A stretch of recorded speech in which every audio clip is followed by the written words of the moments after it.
Is actually the last Sunday of the church calendar, which means next week Advent starts. Which means, first of all, that I need to remember to get candles, which I always forget. But next week we start preparing for Christmas with a new church calendar. I don't know about you, but I'm excited about that. That does also mean that this year is the last Sunday of this lectionary calendar. We've been walking through the Gospel of Luke throughout the year, and this will be our last Sunday in Luke, except for a couple here and there. So for those of you who follow along with the lectionary, this is the end for the year. We're going to be in Luke chapter 23 this morning, beginning in verse 33.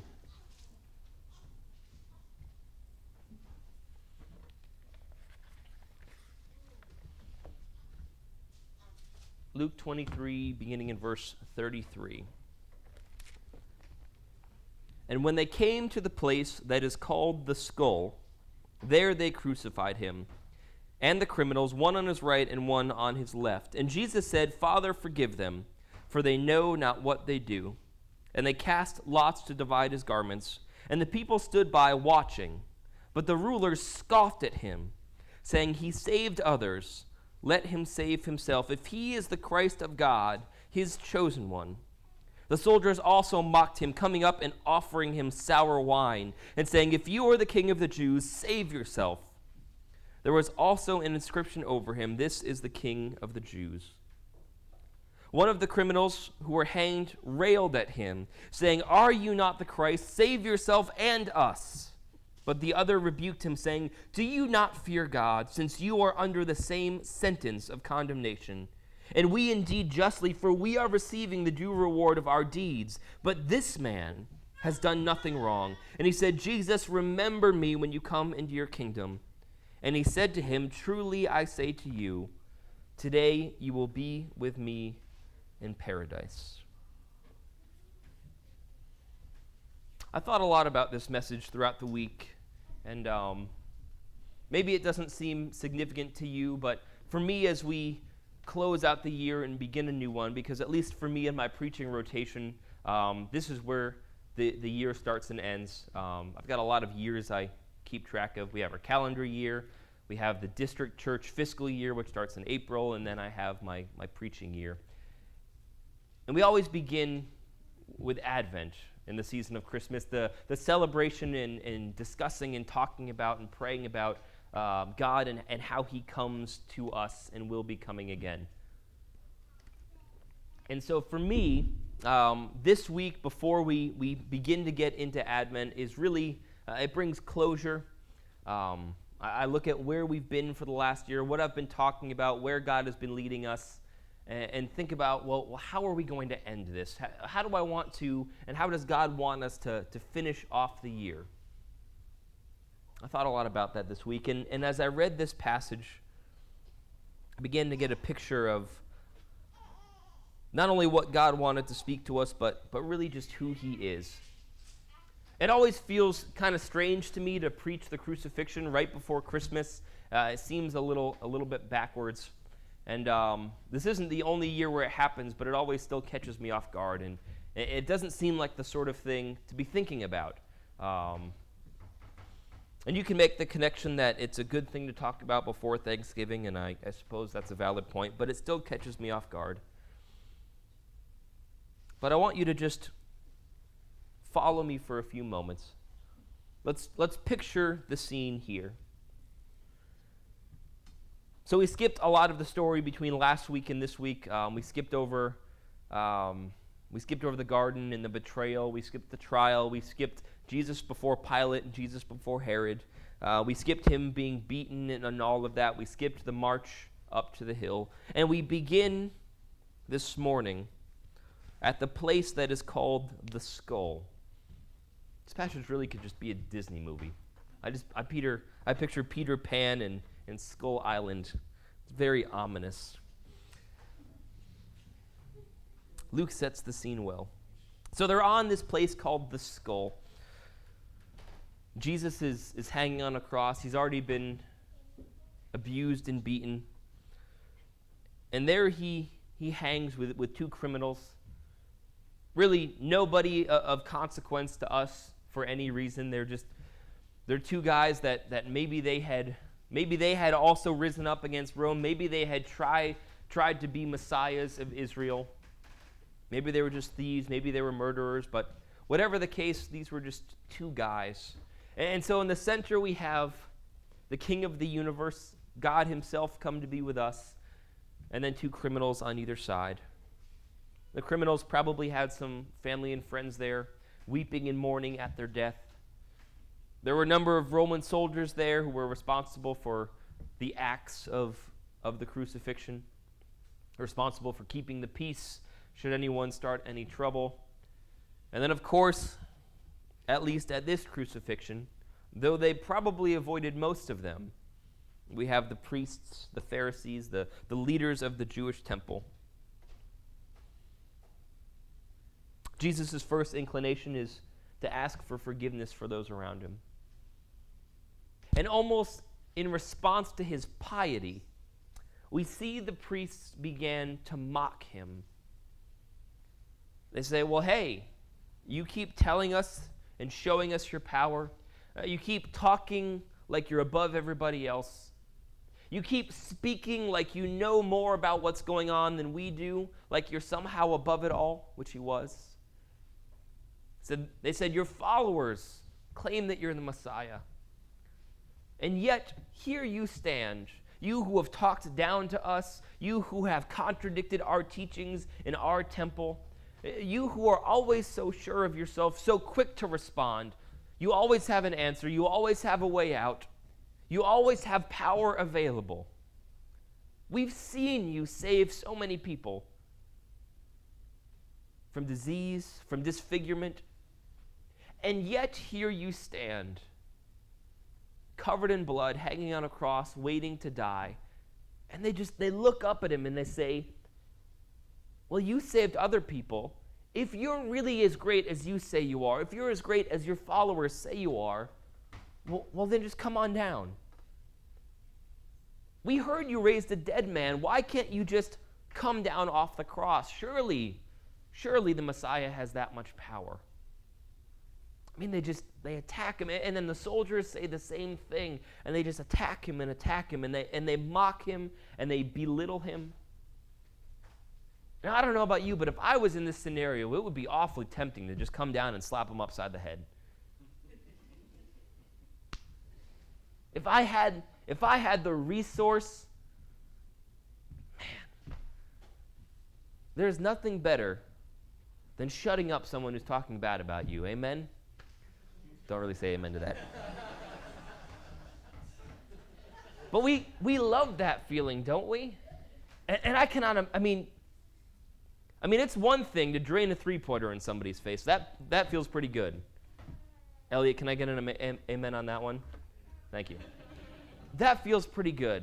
And that's a pretty small conflict. Somebody trash talking on the basketball court. But this is huge. This is years. This is years of arguing and fighting and going back and forth. This is built up for an incredible amount of time.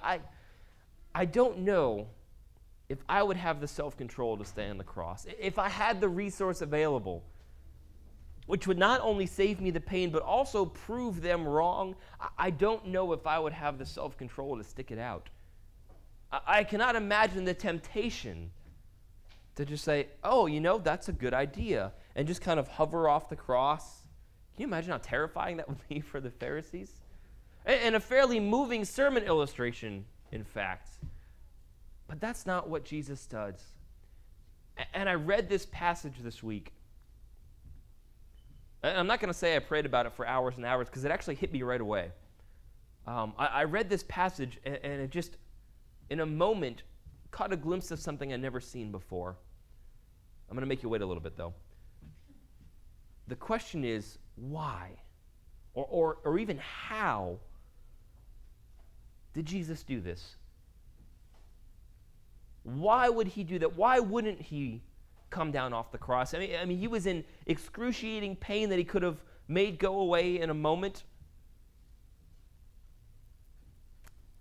I imagine if in that moment he came off the cross, perhaps even the Pharisees would have believed.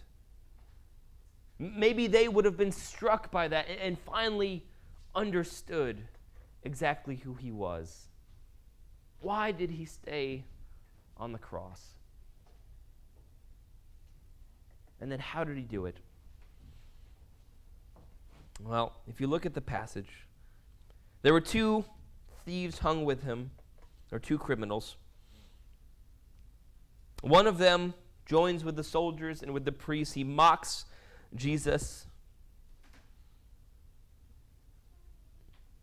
He says, "Aren't you the Christ? Get us out of here." He says, "Look, man, I'm up here with you. Take us off these crosses. Overthrow the Romans. Make crucifixion a thing of the past." But the other, it says in verse 40, rebuked him, saying, "Do you not fear God, since you are under the same sentence?" He admits that he deserves what he's getting. He deserves to be killed. And he simply says this, "Jesus, remember me when you come into your kingdom." And Jesus replies to the man, "Truly I say to you, today you will be with me in paradise."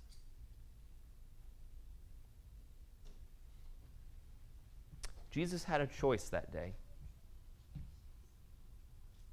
And he saw it as he looked to this criminal hanging next to him, this man who understood that he was wrong, who understood that he was a criminal, who understood his reason and the deservedness of his punishment. He looked at this man, and he realized that he could come off the cross, that he could just remove himself, he could remove the pain.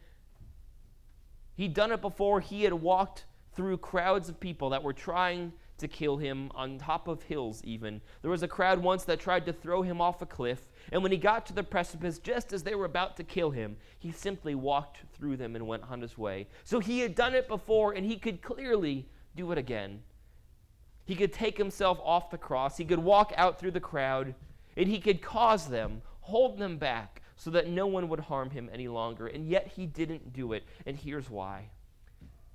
He realized that if he were to save himself, even though he had no sin to be guilty of, he had no guilt on his conscience or on his soul, he could have saved himself, but doing that, in so doing, by pulling himself off the cross and walking away, would have meant leaving that criminal to die alone with no hope of entering the kingdom. And so here's what's interesting about this passage, and here's what's amazing about our God, that when given the choice between ending his misery and saving the man next to him, he chose the man. That in that moment of excruciating pain, see, lots of people would say they would do it. Lots of people say, well, look, if it was me or the entire world, I would just suck it up and deal with it. But we know that that's not always true. It's often not true. There are people that when put in those moments, when they're facing that pain, they will do anything. They will give up anyone to make it end. That's how humanity works. But Jesus didn't. He faced the pain, he faced the misery, and still chose to save the man next to him and all of us. And here's why that's important, church. There are many of us, probably all of us, who at one point or another, or maybe every day, feel the effects of people who make the opposite choice. People who care about you, or are supposed to. People who are supposed to be looking out for you.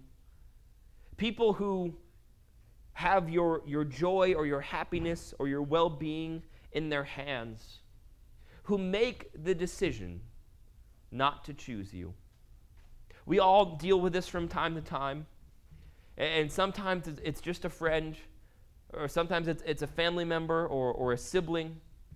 Sometimes it's a father or a mother. But we're put into situations where we are not chosen, where our needs are not put first. In church, it's going to happen that we will all continue doing it to each other.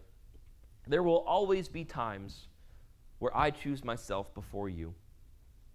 It will happen. It is a reality of the world we live in, that we as human beings often get so blinded by our own pain that we cannot see the pain of someone else. But church, here's the message this morning, that when you gather here, that when we fall before a God anywhere, we are falling before a God. We are serving, we are worshiping, we are giving control of our lives over to a God who will always choose us. Because if Jesus went to the cross 1,000 times, and 1,000 times was crucified with a man who asked for his blessing and a man who condemned him and ridiculed him, every single time he would stay on the cross. Because it's who he is. He is a God that puts his people first. And really, it's also a great intro into the Christmas season and into Advent. I mean, what better to be at the heart of our Christmas celebration than the realization that Christmas is about a God who puts us first. I mean, if you could live somewhere besides earth, if you could be separate from the pain and the misery, if you could be separate from watching people that you cared about die, who would choose that life? Who would choose the world as we've made it over a perfect reality? And the answer is only a person who is more than we can even imagine concerned with the other. The only one who would choose to enter that is a God who every single time puts us first. And so, church, this isn't one of those messages where I give you a nice, neat challenge. I'm not going to send you out with a plan to do your devotions better or smile at 5 people a day or anything like that. There's no major challenge today. But I think we need to hear this. I think that this is important. God will choose you. Jesus will put you first.